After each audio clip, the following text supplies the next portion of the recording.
dans un nouveau classeur, insérons une page de calcul et nous allons développer une expression, un polynôme.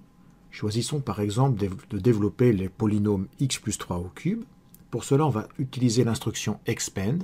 Alors soit on la tape au clavier, soit on la trouve dans les menus en appuyant sur Menu, Algèbre, Développer. On écrit notre expression à développer, donc ici x plus 3 au cube. Et il est bon de préciser la variable ici qui est x en écrivant virgule, qui est située en bas à gauche, x. Et on valide. On peut aussi factoriser une expression en utilisant l'instruction factor, qu'on peut aussi trouver dans Menu, Algèbre, Factoriser.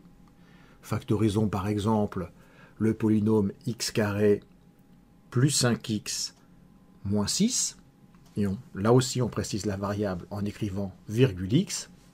On obtient ainsi comme factorisation x moins 1 facteur de x plus 6. Notons qu'on peut aussi demander la forme canonique d'un polynôme du second degré en écrivant complete square, qui se situe dans Menu, Algèbre, Compléter le carré. Donc complétons les carrés par exemple de l'expression x carré plus 8x plus 1. Et là aussi, on va préciser la variable en écrivant virgule x, et nous obtenons la forme canonique de notre polynôme du second degré.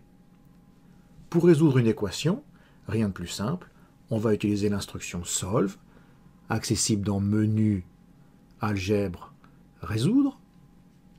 Résolvons par exemple l'équation x carré plus x plus 1 égale 2x moins 8. On précise la variable en écrivant virgule x. On appuie sur Entrée.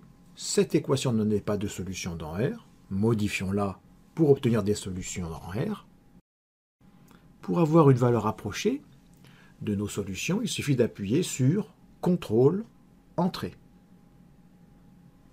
Si nous souhaitons avoir des solutions complexes, alors il faudra indiquer que l'on souhaite éventuellement plonger dans le corps des complexes. Pour cela, il suffit d'utiliser l'instruction csolve, accessible dans Menu, Algèbre, Complexe, Résoudre. Prenons par exemple comme équation 5x carré moins 12x plus 20 égale à 0. Là aussi, on précise la variable, virgule x, et nous obtenons donc deux solutions complexes conjuguées. On peut aussi reprendre l'équation précédente qui n'admettait pas de solution dans R en rajoutant un C devant l'instruction solve.